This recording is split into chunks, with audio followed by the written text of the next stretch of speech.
Dahil useless po yung ating paglalagay po ng mga foliar kung hindi tayo nagsusupply ng enough water, o kung may marami pong water, hindi naman po nila kailangang diligan, okay lang po mga farmer shirt. Basta ang advice ko po mga farmer shirt, pag nag-a-apply po tayo ng calcium boron is make sure na talaga na enough yung soil moisture mga farmer shirt para masustain po yung makasustain po yung tanim natin at makahold po ng maraming energy na hindi malaglag po yung bulaklak mga farmer shirt. Good day mga farmers heart and welcome to our channel.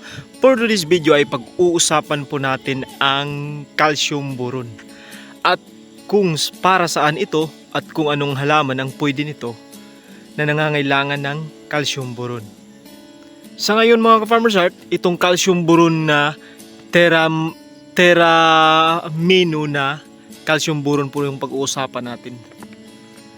Kung bakit nga ba kailangan ng calcium boron sa namumulaklak na mga halaman, kung ano ang silbi nito sa ating tanim at paano ito ginagamit at kung anong dosage nito, at ang pinaka-importante kung para saan po yung calcium boron at kung anong halaman ang pwede nito. Ang example ko po dito ay yung teramino nga calcium boron, unchelated calcium boron concentrate po. Ito po yung ginagamit ko dito po sa ating halaman. Hindi po ako nag-advertise nito o ito po yung ginagamit ko po dito at gusto ko lang i-share sa inyo kung ano ba ang epekto nito sa akin. Hindi po ako sponsor nito. Gusto ko lang i-share po sa inyo para malaman nyo, at kung gustong sumubok nito sa inyong mga tanim ay pwede rin ito. Mabibili naman to sa lahat ng agri-supply. Ngayon mga farmers heart, i-share ko po sa inyo kung ano ba ang silbi nito sa akin. Okay po, ang silbi po ng calcium boron sa akin mga farmer shirt, ito po ay nagsisilbing pampakapit po ng bulaklak ko po sa kahit anong tanim ko po, mga atsal, talong, siling haba, panigang, ampalaya, at ito mga farmer shirt, itong beans na to, Baguio beans po ito. Yan, nakikita nyo, namumulaklak na po yan, meron na pong mga maliliit na bunga. Nag-a-apply po ako niyan ng calcium boron. Meron po akong foliar na ginagamit dito. At hinahalo ko po itong calcium boron every 15 days po or every week. Naghahalo po ako ng calcium boron para di malaglag yung bulaklak mga farmer shirt. Para kumapit siya ng maigi dahil sa calcium po. At ang boron po ay nagsisilbi pong pampadibilap po ng bunga para gumanda po yung laki ng ating bunga. Pinaka-importante po talaga ang calcium boron.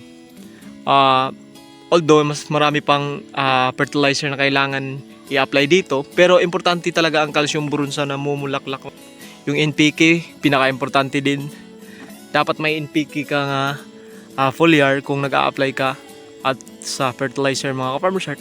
At itong calcium boron po, kailangan po talaga sa tanim natin.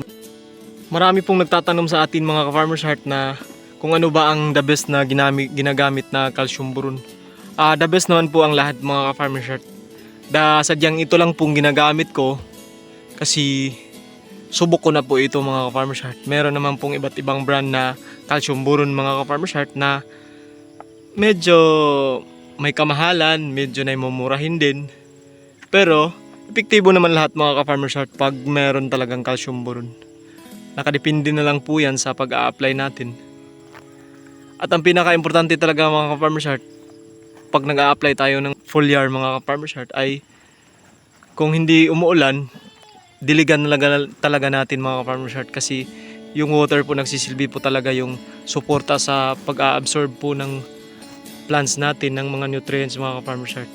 Dahil useless po yung ating paglalagay po ng mga foliar kung hindi tayo nagsusupply ng enough water, o kung may marami pong water, hindi naman po nila kailangang diligan, okay lang po mga farmer shirt. Basta ang advice ko po mga farmer shirt, pag nag-a-apply po tayo ng calcium boron is make sure na talaga na enough yung soil moisture mga farmer shirt para masustain po yung makasustain po yung tanim natin at makahold po ng maraming energy na na hindi malaglag po yung bulaklak mga farmer shirt. Kaya yan lang po yung advice ko mga farmer shirt. Sa dosage naman po mga farmer shirt, itong Terramino Calcium Boron po natin mga farmer shirt ay nasa nandito po yun mga farmer shirt. 175 ml to 100 ml po ng calcium boron in 16 liters of waters. So yan lang po mga farmer shirt, no?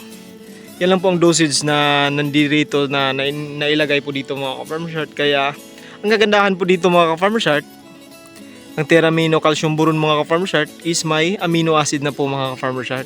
Hindi na po natin kailangan ng amino acids o bumili ng amino acids para sa ating tanim dahil andito na po sa calcium boron na Terramino mga farmer shirt.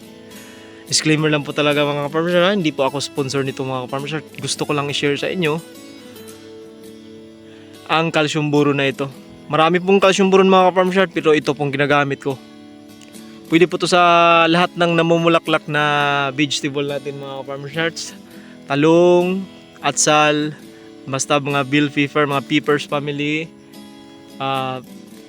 Kahit ano mga farm shirt, pwede ang calcium boron mga farm shirt. Sa cucumber, ampalaya, melon.